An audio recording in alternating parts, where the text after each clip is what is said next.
जब देवी की कृपा होती है तब व्यक्ति के ऊपर धन बरसता है। व्यक्ति उस धन को नहीं संभाल पाता।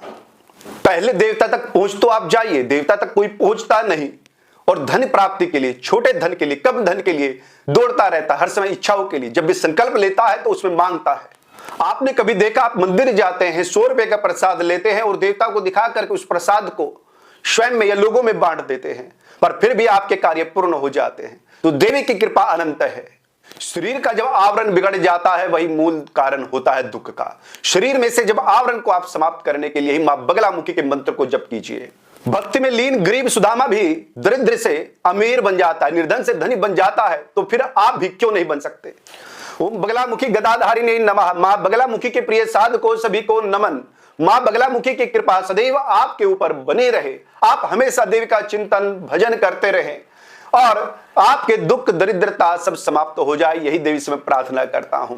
स्वयं के लिए भी कुछ समय निकाल लीजिए। आप हमेशा दौड़ते रहते हैं, पर स्वयं के लिए कितना समय आपके पास है ये विचार कीजिए।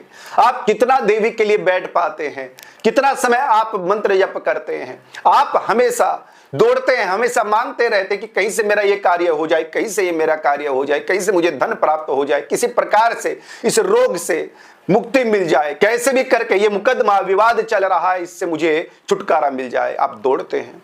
अब दौड़ने से नहीं, बैठने से होगा। आप बैठिए, बैठ करके देवी की आराधना कीजिए। आपको देवी की आराधना करनी चाहिए। आप देखते हैं ना, जब आप कुछ प्रसाद लेकर के मंदिर में जाते हैं और देवी के सामने 100 रुपए का प्रसाद और हजारों आपकी मुरादें होती है और वो उनमें से भी कुछ पूरी हो जाती है। या आप कई बार बोलते हैं कि ये मेरा कार्य अगर हो जाए तब मैं भंडारा दूंगा या उस मंदिर में जाकर के दर्शन करने जाऊंगा, प्रसाद चढ़ाऊंगा। तब भी आप देखते हैं कि कार्य होता है और उसके बाद आपकी मन्नतें पूर्ण होती है और आप जाकर के भंडारा प्रसाद जो आपने बोला है वह करते हैं। तो देवता तो मात्र बोलने से कार्य कर रहा है। आवश्यकता है आपको मंत्र जपने की। गलती आप कर रहे हैं, आप मंत्र जप कीजिए। जब निर्धन सुदामा भी धनवान बन सकता है तब आप क्यों नहीं। भक्ति में शक्ति होती है। आप चाहें तो वातावरण को बदल सकते हैं। आप चाहें मंत्र जप से अपने आप को राजा बना सकते हैं, निर्धन से धनी बना सकते हैं। जिस प्रकार से सुदामा निर्धन था, धनी हुआ। ध्रुव को राज्य प्राप्त नहीं होना था, पर देवी कृपा से, नारायण कृपा से उसको राज्य प्राप्त हुआ और ध्रुव को आज भी पूजा जाता है। ध्रुव आज भी चमकता है तारे के रूप में। यहां पर व्यक्ति को धनवान बनने के लिए मां बगलामुखी के मंदार मंत्र को जपना चाहिए। मंदार मंत्र धन ऐश्वर्य को देने वाला है, भू संपदा, भूमि संपदा को बढ़ाने वाला है। व्यक्ति के पास वाहन मकान बहुत होते हैं, भौतिक सुख तो प्राप्त होंगे ही, पर व्यक्ति जीवन के पल को जिएगा देवी के साथ, देवी की आराधना करते हुए। देवी की कृपा अनंत है। जब मंत्र आप जपते हैं तो धन के भंडार भर जाते हैं। धन कहां से कैसे आएगा, किस मार्ग से आएगा, ये कोई नहीं जानता।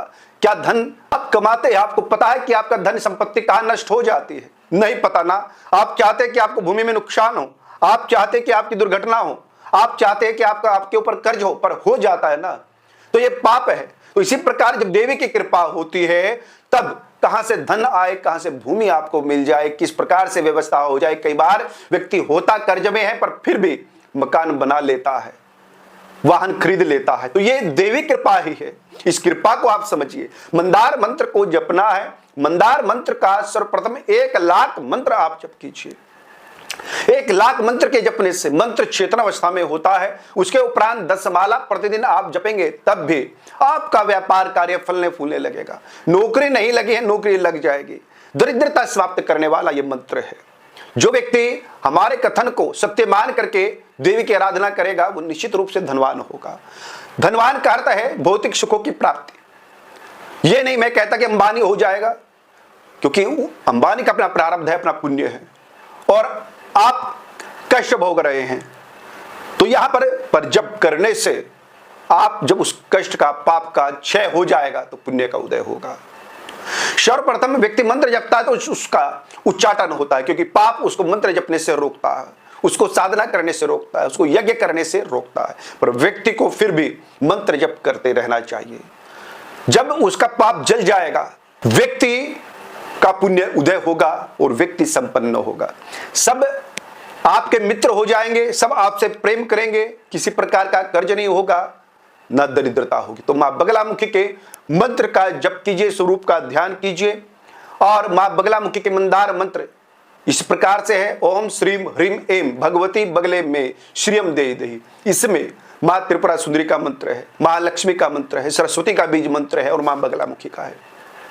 इतना प्रभावशाली संपुटित मंत्र है। जब इस मंत्र को हम जपते हैं तो आप देखेंगे धन ऐश्वर्य स्वतः ही आना प्रारंभ हो जाता है। तो प्रिय दर्शकों, देवी की कृपा चाहते हैं, दुख दरिद्रता से निकलना चाहते हैं तो दौड़िए मत, आप बैठिए। दौड़ने से नहीं, बैठने से देवता मिलता है, भागने से नहीं, चलने से नहीं, एक आसन पर बैठने से देवता की कृपा प्राप्त होती है, धन ऐश्वर्य प्राप्त होता है। आप मंत्र का पुरुषन करने के उपरांत अपने प्रतिष्ठान कार्य क्षेत्र पर बैठ करके मात्र 2-4 माला भी करेंगे तो व्यापार आपका चल पड़ेगा। तो यहां पर आपको मंदार मंत्र का जप करना है। जप के उपरांत कभी हफ्ता 10 दिन में आप त्रिमधवी से शक्कर, गाय का घी, शहद, कमलगट्ठे, कमल के पुष्प, बेलगिरी इत्यादि मिला करके आप यज्ञ कीजिए। 1 हफ्ते में या 10 दिन में आप ऐसे करते जाइए, आप अपने आप जीवन में उन्नति देखेंगे, आप अपने आप जीवन में बाधाओं को हटते देखेंगे, आप अपने जीवन में परिवर्तन देखेंगे और आपका जीवन आनंदमय हो जाएगा। मां बगलामुखी भक्त आनंद करी है और भक्तों को आनंद देने वाली। आज के लिए इतना ही। हमसे जुड़ने के लिए चैनल को सब्सक्राइब कीजिए, वीडियो को लाइक और शेयर कीजिएगा। और मां बगलामुखी का यज्ञ साधना जप कराने के लिए हमसे संपर्क कर सकते हैं। मां बगलामुखी का यंत्र लॉकेट लेने के लिए संपर्क कर सकते हैं। जय माई की।